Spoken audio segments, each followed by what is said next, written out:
What's up, gamers? Are you ready for the ultimate Steam Deck review?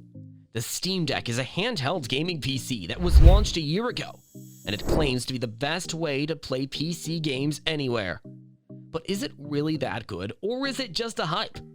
In this video, I'm going to tell you everything you need to know about the Steam Deck after using it for a year. I'm going to show you how it performs, how it lasts, how it works, how it breaks, and more. I'm also going to compare it with other portable gaming devices and see if it still holds the crown, or if it has been dethroned by its rivals. So if you're curious about the Steam Deck, or if you're thinking about getting one or getting rid of one, then you don't want to miss this video. Trust me, you're in for a surprise. Let's get started. Steam Deck review. Design. While many of us will have set resolutions to reduce weight at the start of 2023, a device like the Steam Deck cannot pull off that trick. This is one enormous handheld. It actually pushes the boundaries of portability with its size. The Aya Neo Air and Aya Neo Air Pro are portable Windows-based PCs that offer comparable power in a much smaller frame. The Steam Deck was already enormous in comparison to devices like the Nintendo Switch and Switch Lite, but since its release, smaller rivals have been introduced. However, concerns about the Steam Deck's size quickly dissipate because it is actually extremely comfortable to hold and isn't particularly heavy, so using it for extended periods of time isn't a problem. We particularly appreciate the Steam Deck's durable carry case, which, despite taking up a lot of space in your backpack or rucksack, promotes portability. After a year, the initial skepticism regarding the D-pad and face buttons of the Steam Deck's placement has largely been disproved. Sure, they appear odd because they're situated in the machine's extreme left and right corners, but given the way you grip the Steam Deck, this placement makes sense given its enormous size. Even while the D-pad occasionally seems hard to use, it's still preferable to having it underneath the analog stick, as it is on handhelds like the Switch and Aya Neo Air. If we had the ability to change anything about the Steam Deck, we might change its LCD screen. It's not because it's bad per se, but after using the aforementioned Aya Neo Air for months, we found it difficult to get used to anything other than the stunning OLED screen. Steam Deck review. Models and prices. There are 3 hardware variations of the Steam Deck, each with a unique set of storage options. The £349 or $399 model, which is the least expensive choice, includes a carry cover and 64GB of internal eMMC storage. The speedier 256GB NVMe SSD internal storage, travel case, and exclusive Steam Community Profile bundle are all included in the mid-range £459 or $529 variant. The priciest choice, which costs £569 or $649, also includes the fastest internal storage option, 512GB NVMe SSD, as well as premium anti-glare etched glass, an exclusive carrying case, the Steam Community Profile bundle, and an exclusive virtual keyboard theme. The 3 variants that are currently offered all employ the same semi-custom Aerith AMD APU, which is something that Valve is keen to emphasize. Steam Deck review. OS and UI. The OS and UI are the only areas where the Steam Deck decisively outperforms its Windows-based competitors. The gadget has a user interface that is simple to use and understand, thanks to a variation of Steam's Big Picture mode. Most importantly, it is designed around touch and joypad inputs. Almost every other handheld in this market runs Windows with an optional bespoke hub application, and the results are never consistently reliable. For instance, the Aya Neo line's optional Aya Space feature collects all of your games in one location, but it lacks the same level of polish and seems incomplete as the Steam Deck. Furthermore, you continually have to deal with the reality that the Windows OS, which powers the entire system, wasn't designed with touch control in mind, making even the most basic tasks like copying or transferring files frustrating. In contrast, we'd use the word frictionless to describe the Steam Deck experience. Similar to a Switch, the Steam Deck recognizes that its primary purpose is as a gaming platform. While you may occasionally need to go to Steam's desktop mode, which is necessary when exploring features like emulation, for the most part, you'll be interacting with a user interface that is simple to use. However, SteamOS isn't completely trouble-free. The experience feels less than perfect, especially when compared to a proper console like the Switch, because we've encountered a few crashes and other issues. Steam Deck review: performance and battery life. We have to admit that the fact that we can play titles like Resident Evil 4 Remake on the Steam Deck still astounds us.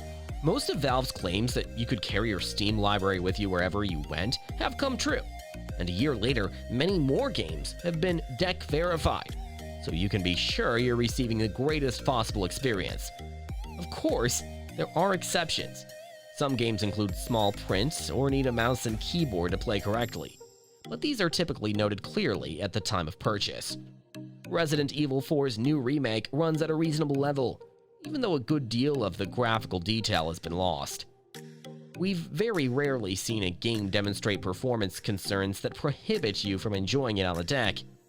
However, we've discovered that the Steam Deck shines when it comes to offering access to the so-called neo-classics of recent memory, such as Vanquish, Metal Gear Rising, Revengeance, the Yakuza series, and countless other games released during the 360 PS3 and even early PS4 and Xbox One era.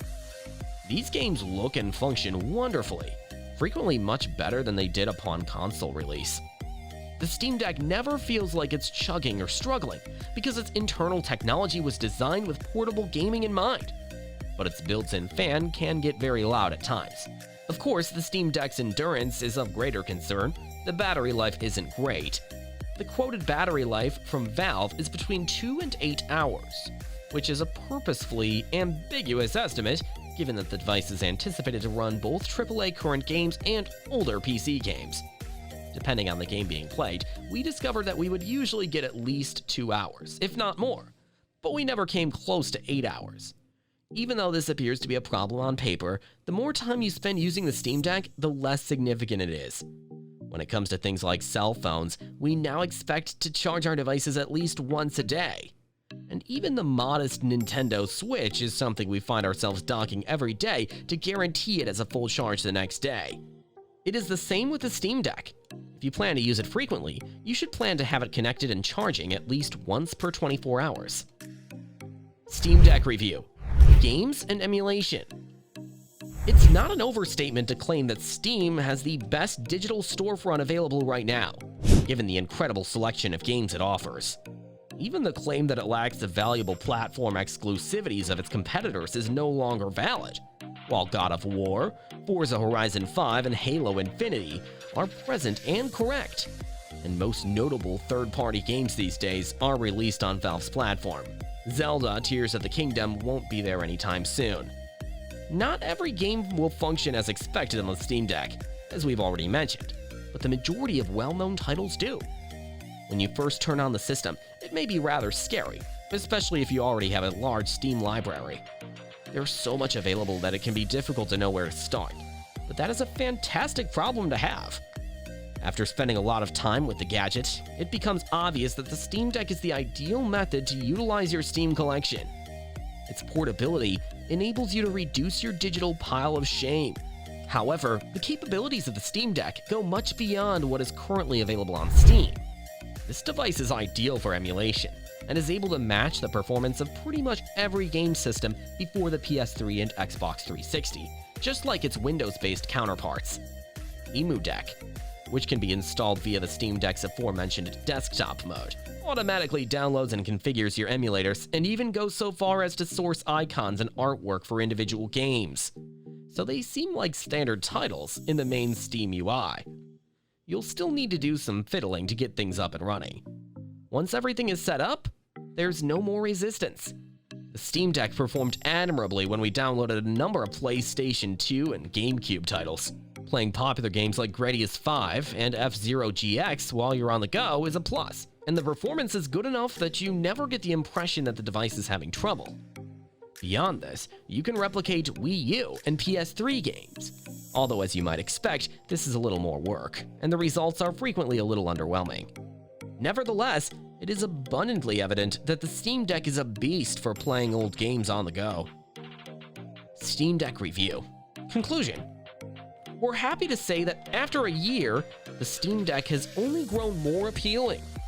more games are confirmed to work on the deck than ever before, and the emulation community that has sprung up around it has developed quickly. As a result, some tools, like EmuDeck, are bursting at the seams with features and make the process comparatively simple. There are also concerns about the LCD screen and battery life, but these are minor issues in comparison to the many advantages. There has never been a better time to buy a Steam Deck because Valve appears to be dedicated to making them for some time to come. And that's it for this video. I hope you enjoyed it and learned something new. Now you know the truth about the Steam Deck after 1 year of use. You know its strengths and weaknesses, its advantages and disadvantages, its features and its flaws. If you liked this video, please hit the like button and subscribe to my channel for more awesome content. Also, let me know in the comments what you think about the Steam Deck, and if you have one or plan to get one. See you in the next one.